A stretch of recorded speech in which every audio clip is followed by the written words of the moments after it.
Alright, what's up guys? Faramar here. Today I'm going to be releasing my PvP guide for 8.2 Feral Druid. As you guys know, I main Feral Druid for a long time, and 8.2 has kind of revived Ferals in a way. Last season was really rough for Feral Druids. It was really rough for all the comps that Feral Druids ran. And because of it, I didn't play it as much as I should have. I didn't really keep up with it a whole lot last season. It wasn't too great to play, so it didn't feel too great. Obviously, I still enjoyed the class, and I still had fun with that. But, yeah, so I was a little bit rusty at the beginning of the season, and then the season 1 of BFA hit Gladiator, when we had our big bite season, which was hella fun. It was a really fun season for Feral Druids. So anyways, I'm going to be going over some tips and tricks that I've picked up in 8.2 so far, and I will be using live on my stream while I'm climbing to Gladiator for the Notorious season. So feel free to come check that out. Anyways, I'm going to go over, the first thing I'm going to go over is pros and cons of Feral Druid right now in PvP. So I would say a pro for Feral Druids, and this has always been the case, is our speed and our mobility. It's very hard to keep us locked down, to keep us off of a target, and to keep us in one spot, right? You can shift all the routes, you're immune to polymorphs, and then you've got the base movement speed of a god, so Feral Druids are in a good spot when it comes to mobility. I would say probably one of the top mobility classes right next to a Demon Hunter or a Windwalker Monk. And then cons of Feral Druid right now is basically our bleed damage isn't too great. We're very squishy in cat form. So outside of bear form, we're really squishy. We don't have a lot of utility in bear form right now. And then our burst damage is it's semi good. Anyways, okay, I'm just kidding. There are a few more cons of playing Feral Druid. Pros of playing Feral Druid. You have some peels, you have control, you have a really good buff in Thorns to peel melees, right? It's both an offensive and a defensive ability. You've got roots, you can peel the melees, you can Cyclone anybody, right? Cyclone's one of the best CCs, if not the best CC in the game. And yeah, so where we lack in damage, we make up with it in our utility. So don't be afraid to play Feral Druid right now in arenas, because essences have really changed the class, really changed the way we feel. We have been suffering in our damage situation, right? All last season we suffered in damage, but this season with the new essences, which I will be going over in a second, we're feeling a lot better. So anyways, first thing, let's go over talents. Some of these are preference. In fact, all of them you could consider them being preference in PvP, because there's no real optimal way to play a Feral Druid. But my setup right now for 3v3 is I always run Sabertooth for the additional ferocious bite damage. Also, I like to not have to worry about my rips in PvP.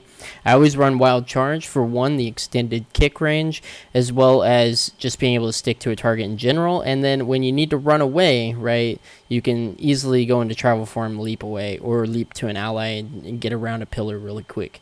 I'm running Resto Affinity as of right now. I feel like Guardian Affinity doesn't give enough mitigation, but it's also a good pick, like if you're being train target, right? You're not going to be able to come out of form often for a Swift Mend or anything like that, so Guardian Affinity can be really good for a Frenzied Regen while you're in bear form, as well as Iron Fur is somewhat good if you can get the rage up for it. On the fourth row here, we've got Mighty Bash. I don't really ever run Mass Entanglement or Typhoon. Neither one of these are too great. You already proc instant roots, and then Typhoon is very situational on Z-axis maps, if anything. So Mighty Bash is usually my go-to for the setup CCs. And then on this row here, I run Soul of the Forest typically. Incarn's really good. It's just not that scary of a cooldown anymore, so I like the consistent pressure that Soul of the Forest gives me. It also gives you a 5% additional damage to your Ferocious Bites, or any finisher really, but primarily your Ferocious Bites, and then Maim if you're running the Iron Jaws traits. On this row, always Brutal Slash. I don't think any Feral's ever going to run Sin of Blood or Primal Wrath in PvP, or in a 3v3 situation or a 2v2 situation. And then this last row is either Feral Frenzy or Blood Talons. Currently, I'm having a lot of fun with Feral Frenzy because there's some burst setups that you can go through with, and I'll go over those in a little bit too. Blood Talons, however, is very good in 2v2 from my experience because you can just constantly double bleed both targets and just whittle away at them. There's very few healers that can actually put up with that pressure. Right now it's Resto Druids, which just got a 10% nerf, and Resto Shamans.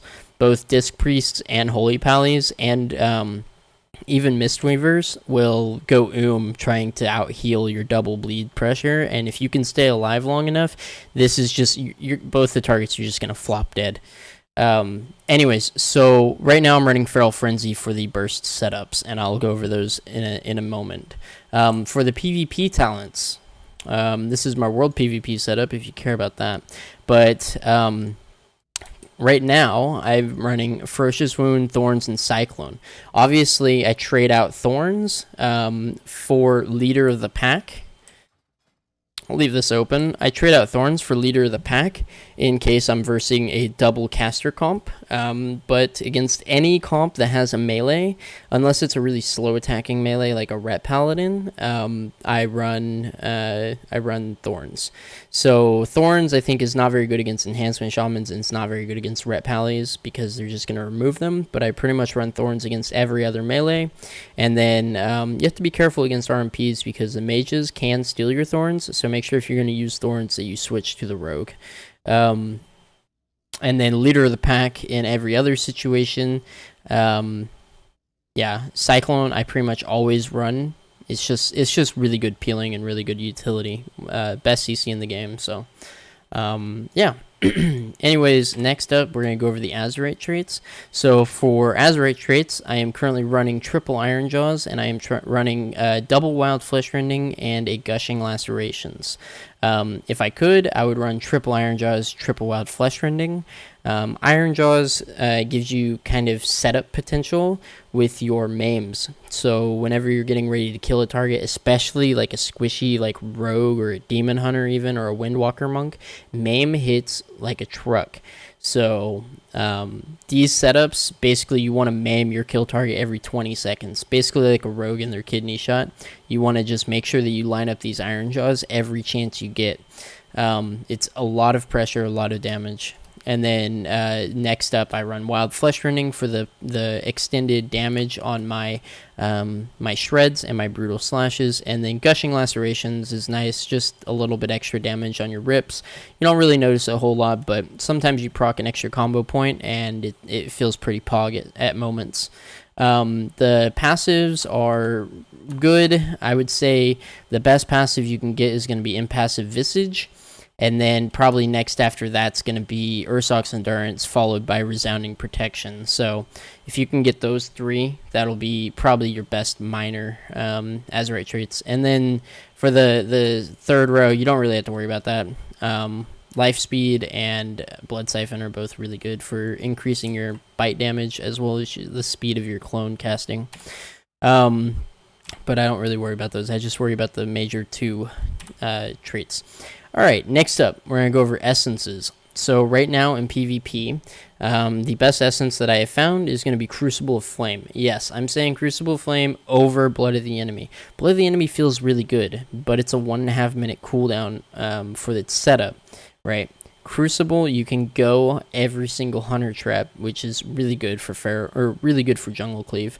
And then for the minor essence, I'm running Lucid Dreams because 1, it procs energy regen, 2, it heals you, 3, if you have rank 3, it gives you versatility. So this is both survivability and offensive pressure. It's a very good overall essence.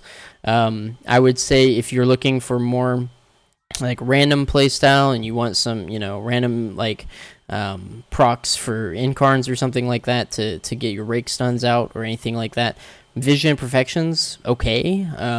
Maybe it'll be better at the next rank, but currently at this rank I don't really see it proccing enough in PvP to make it worth taking over Crucible of Flame. Another thing I've been seeing a lot is Essence of the Focusing Iris. This is getting a 15% nerf coming up, so probably not going to be as good, but in PvP I've seen it score some really funny kills, so perhaps check that one out as well. Play around with it, see what feels best for you. Crucible of Flame is also really good for if you're running away and you need a quick heal on yourself, so there's that.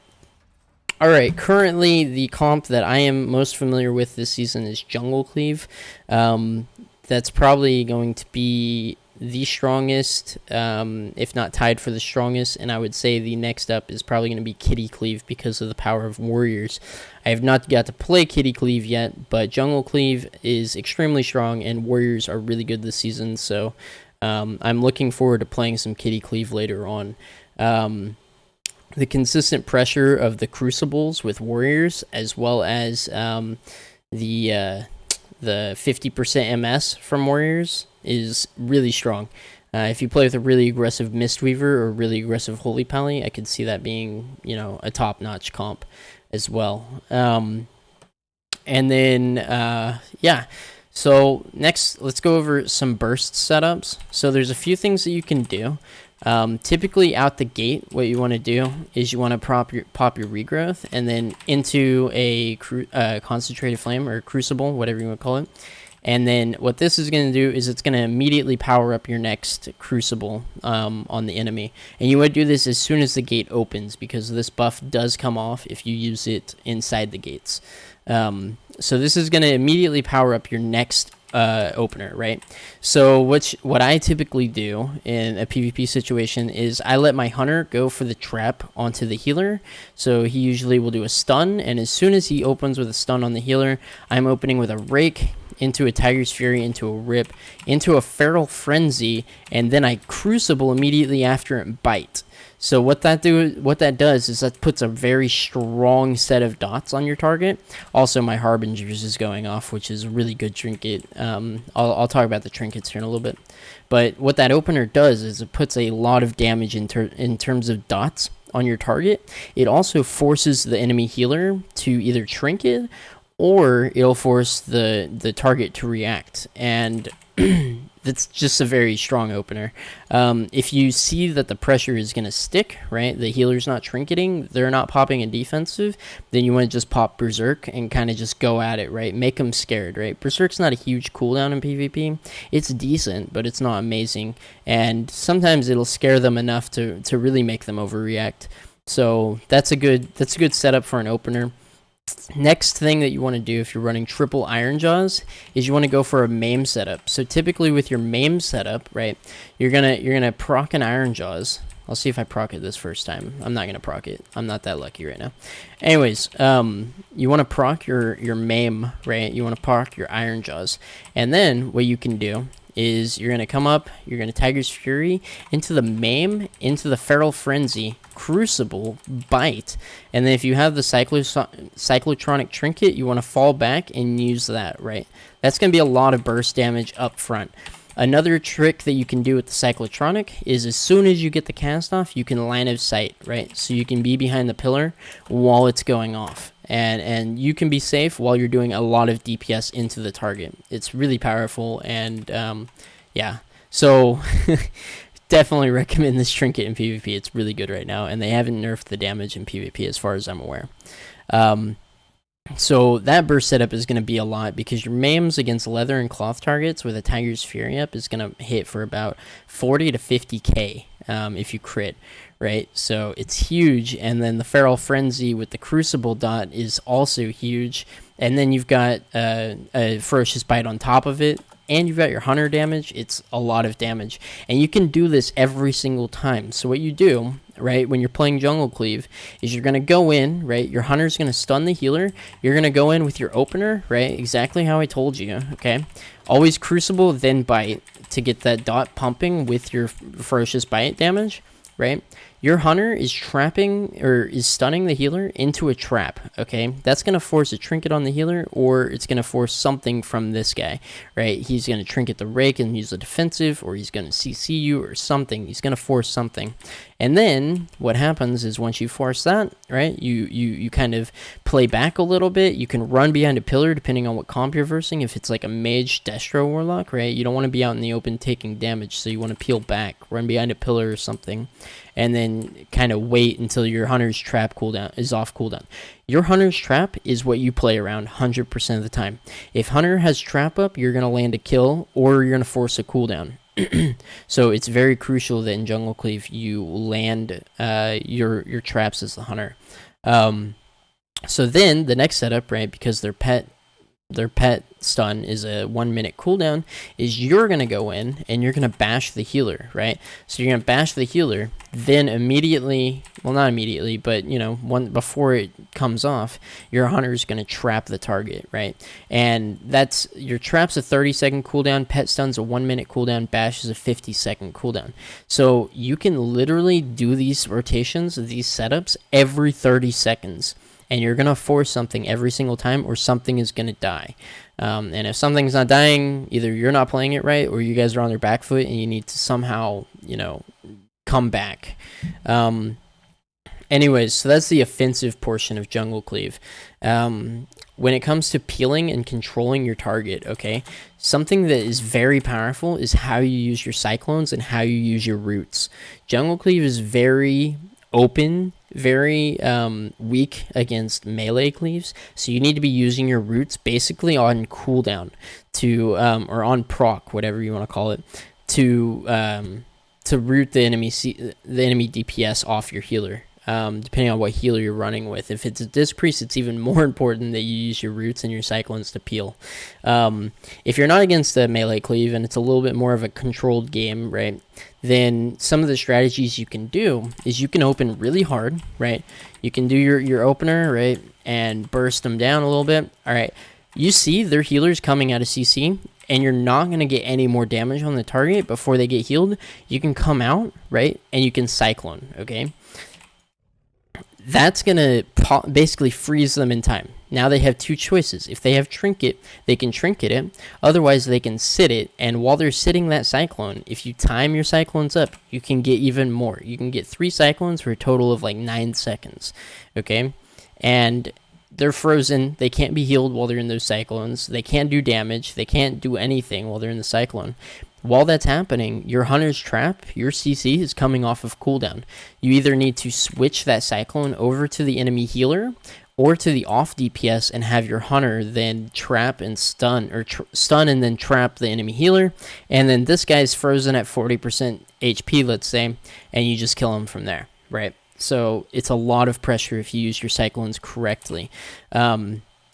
Basically, one of the best rules of thumbs I can give you for learning how to use your Cyclones properly is once you get through a burst setup and the healer is coming out of CC, go for a Cyclone on your kill target, right? Don't even reach to go for a Cyclone on the enemy healer. Get a Cyclone on your kill target, then go and get the Cyclone on your enemy healer. That's going to make it way easier for you. If it's a high pressure comp that you're against, get the Cyclone on your kill target, switch it right over to the off DPS or something. That's going to be a good kind of way to pivot around how you should use your Cyclones in PvP. Yeah, so that's pretty much all I have to say there. There's some tips and tricks that I can give you for using your Cyclones, some things that I've kind of learned if you're against like a rogue mage, right? Some things that you can do to kind of help yourself get your Cyclones off. If you just open on a target, okay, and you're pumping deeps, and you go, and you go, and you go, all right, you want to go get a clone, right? So if you want to get a clone on this target, right, let's say this is the mage, right, the rogue's near you, right, jump to the side, just one jump. This seems ridiculous. This seems absolutely ridiculous, but it actually helps a lot. Just one jump to the side and cast a clone. It actually is very helpful. As ridiculous as that sounds, it's going to be way more effective and way more reliant if you jump out of the way and use your Cyclone rather than just casting it right in their face, right? You cast it right in their face, they're going to see the animation, they're going to be ready for it, they're probably going to kick you, right? It's not going to happen right here. As ridiculous as this sounds, and I might just be a fool for believing this. If you just one jump to the side and cast a Cyclone, that positioning right there throws them off enough to where they have to react, run to you, and then kick you, right? Either that or the mage uses his counterspell on you, and they don't want to do that if they don't have to. So, as ridiculous as that sounds. Anyways, those are just some feral tips that I can give you for PvP. Obviously, I'm nowhere near rank 1 gladiator. I would probably say I'm like mid duelist, probably like 22, 2300 right now at best. I'm knocking a lot of rest off from last season. So, anyways, that's probably the tips I can give you right now. I will be doing more of these as I kind of pick up some more tricks. And yeah, anyways, thanks guys for watching, and yeah, hope you guys enjoyed the game. Have a good one.